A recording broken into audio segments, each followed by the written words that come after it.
Imagine this scenario. You've waited 3 years for your green card interview. 3 years of paperwork, 3 years of stress, 3 years of hoping everything will work out. You walk into the USCIS building holding your spouse's hand. Your baby is in a stroller. You're envisioning a future in America, stability, safety, finally having legal status. The interview proceeds smoothly. The officer is professional. She says, "Your case looks strong." You feel relief washing over you for the first time in 3 years, and then the door opens. Two individuals walk in. They don't smile. They look at your spouse and say one word: stand up. They pull your spouse's arms behind their back. They place handcuffs on. Your baby starts crying. You're upset. Nobody is listening. 20 minutes ago, you walked into this building as a family. Now you're walking out alone and your spouse is in the back of an ICE transport van, heading to a detention center you've never heard of. This is not a hypothetical nightmare. This is not fiction. This is occurring right now in 2026 inside USCIS offices across the United States. San Diego, Los Angeles, San Francisco, Salt Lake City, Cleveland, and many families are walking straight into this situation with zero preparation. Today, I'm providing you with 3 critical protective strategies you must understand before, during, and after your green card interview. If you follow these steps, you dramatically increase your chances of walking out of that building together. If you ignore them, you're taking a significant risk with your family. I'm Timothy. This is US Updates Hub, and this is one of the most important presentations I've ever made on this channel.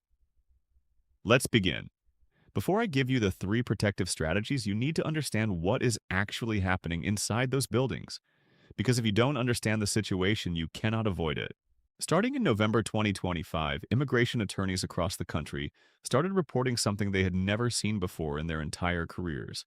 ICE agents began appearing inside USCIS field offices, not at the border, not at airports, but inside the same buildings where couples go for marriage-based green card interviews.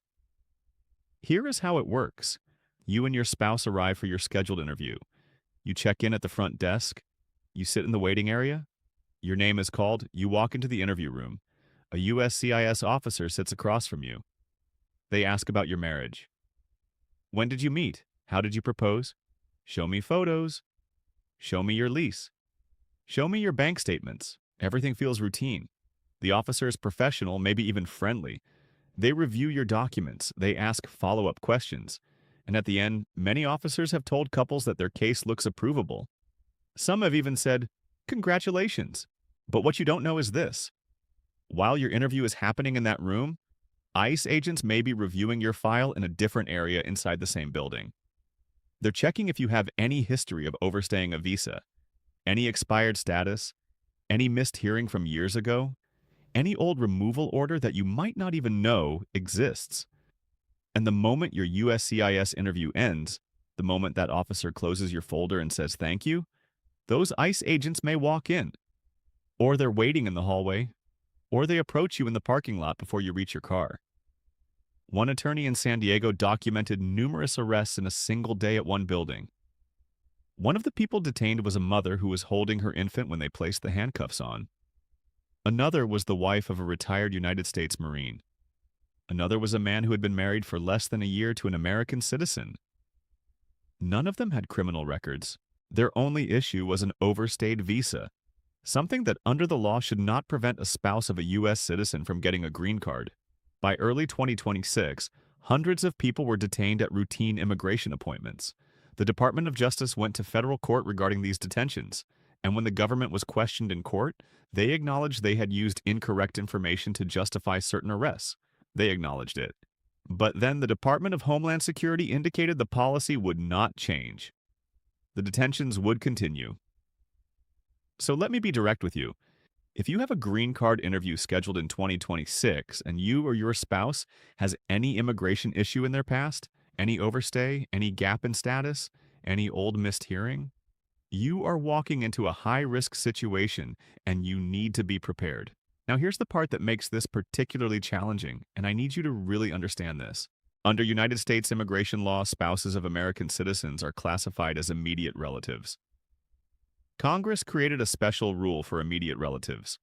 The law says that certain bars to getting a green card, like overstaying a visa or working without authorization, do not apply to you if you are the spouse of a citizen. Congress wrote that exemption on purpose. They wanted families to stay together. They wanted people in your situation to come forward, apply through proper channels, and receive legal status. So the system tells you to file your application. The system tells you to attend your interview. The system tells you to answer honestly. And then, when you do exactly what the system tells you to do, ICE may detain you for the very thing the law says should not disqualify you. You're being penalized for following the rules. That's the challenge. And the reason so many families fall into this situation is simple. They believe that marriage to a U.S. citizen means they are completely safe. They believe the interview is a secure space. They believe the worst outcome is a denial letter. They don't imagine detention. They don't imagine a detention center. They don't prepare for it. And that is exactly where you are going to be different. Because now I'm going to give you your 3 protective strategies. The first protective strategy is the pre-intelligence sweep. This is the most critical step, and it must happen weeks before your interview date. Not days, weeks. Here is what you need to do. You need to get a complete picture of your immigration history before the government uses it against you. Many people have issues in their file that they don't know about. Maybe you missed an immigration hearing 8 years ago that you forgot about or never received notice for. When you miss a hearing, the judge can issue what's called an in absentia removal order. That means you were ordered removed without even being in the room. And that order is sitting in the system right now, waiting. The way you find out is through a Freedom of Information Act request to the Department of Homeland Security. You request your complete immigration file, what's called your A file. This file contains every interaction you've ever had with the immigration system. Every entry, every exit, every application, every denial, every order, everything. If there is an old removal order in that file, your attorney needs to know about it before you step foot in that USCIS building. Because if ICE finds it first, they may act on it. You also need to check the Executive Office for Immigration Review Case System. You can do this by calling the automated hotline or checking online with your alien registration number. This will tell you if there are any open or closed proceedings in immigration court that you might not be aware of. And here's something most people don't think about. You need to check for identity errors. Sometimes the government has 2 files for the same person because of a spelling mistake or a name variation. If there's a removal order under a slightly different version of your name, it might not show up in a basic search, but ICE might still match it to you when you show up for your interview. This entire process takes time. That's why you cannot wait until the week before your interview. Start this the moment you receive your interview notice. The day that letter arrives in your mailbox, the clock starts. The second protective strategy is the day of protection protocol. This is what you do on the actual day of your interview. And I'm going to be very specific because these details matter. First and most importantly, do not attend your green card interview without an attorney physically present in the room with you. I don't mean an attorney who filed your paperwork and wished you good luck. I mean an attorney who walks into that USCIS building with you, sits next to you during the interview, and is ready to intervene if anything goes wrong. The reason is simple. If ICE agents enter the room, your attorney is your voice. Most people panic, they freeze, they don't know what to say. They start answering questions from ICE agents that they should not be answering. An attorney will speak for you. An attorney will assert your rights. An attorney will document exactly what happens, which becomes critical evidence if a legal challenge is needed later. Second, bring a complete copy of your entire I-485 filing packet to the interview. Every form, every supporting document, every receipt notice. If you are detained, these documents need to go with your attorney, not disappear into the system. Third, before you walk into that building, sit in the car with your spouse for 5 minutes and go over the emergency plan. I call this the 5-minute family briefing. Here's what you cover. If one of you is detained, the other needs to know 3 things immediately. The ICE Detainee Locator System website, the National Detainee Hotline phone number, which is 1-866-347-2423, and the name, phone number, and email of your immigration attorney.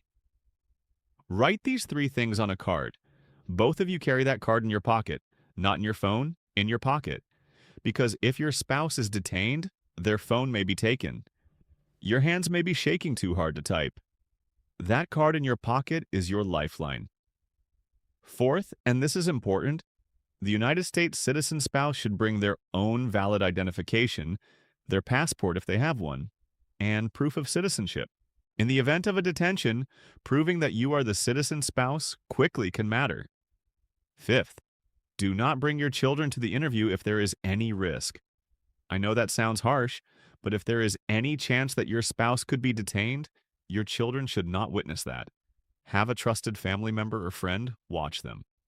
If a detention happens, you need to be able to think clearly, contact your attorney, and act fast. You cannot do that while holding an upset child. Now, during the interview itself, answer every question from the USCIS officer truthfully. Do not provide false information. Do not exaggerate. Do not minimize. If the officer asks about your immigration history, your attorney is there to help frame the answer properly. But do not volunteer extra information that was not asked. Answer the question that was asked, nothing more. If at any point ICE agents enter the room or approach you after the interview, this is what happens. You stay calm. You do not run. You do not argue. You do not resist physically. You say one sentence. I am exercising my right to remain silent, and I would like to speak with my attorney. That's it. You say that one sentence and then you stop talking. Your attorney takes over from there. If you don't have an attorney present and ICE approaches you, you still say that same sentence and then you say nothing else. Silence is not an admission of guilt.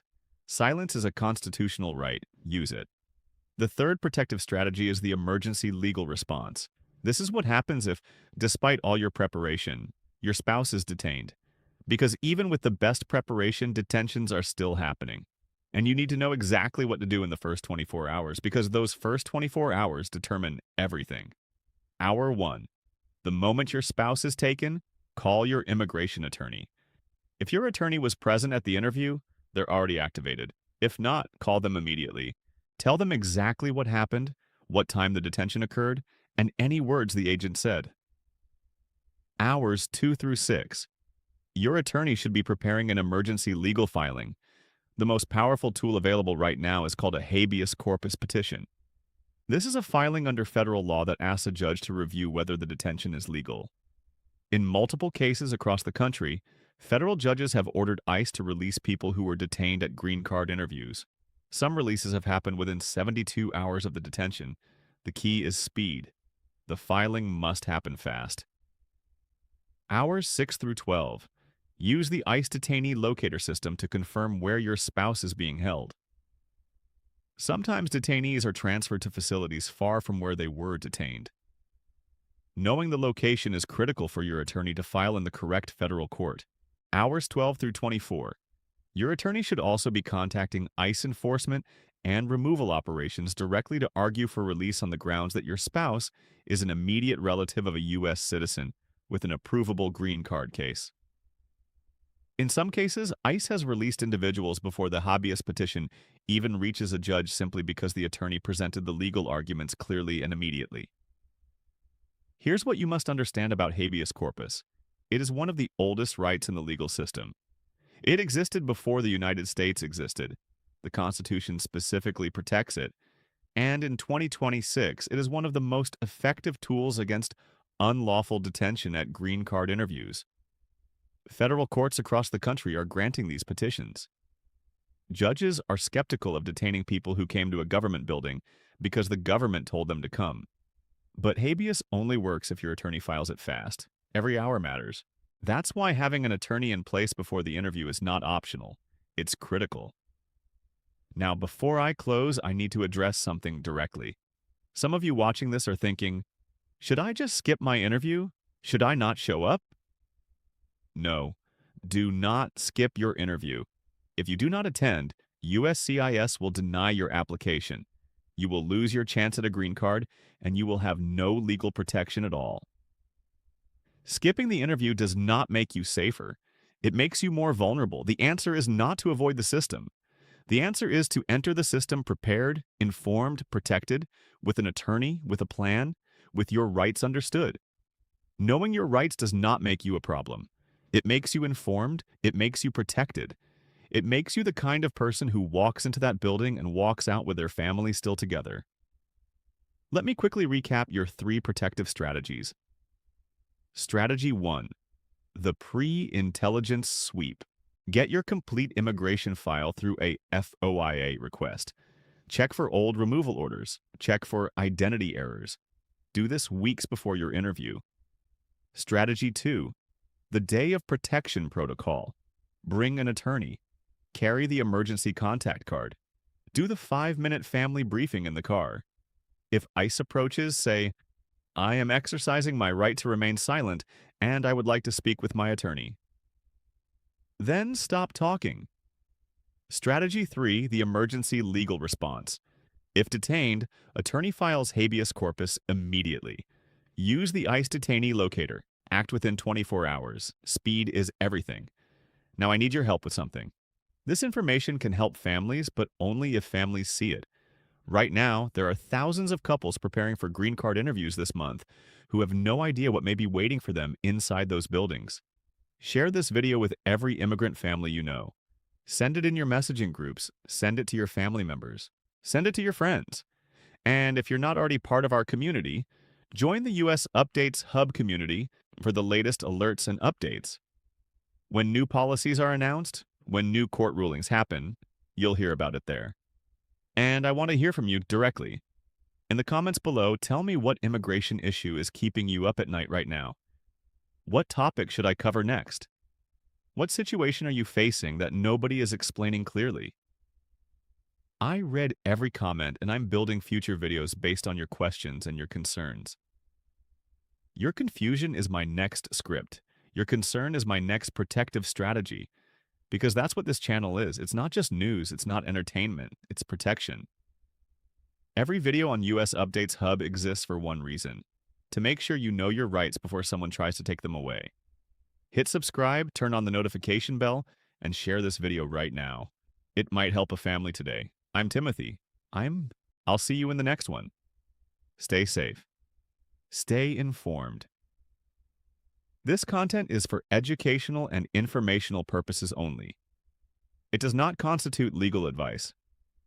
Immigration law is complex and individual situations vary significantly. Always consult with a licensed immigration attorney regarding your specific case before making any decisions.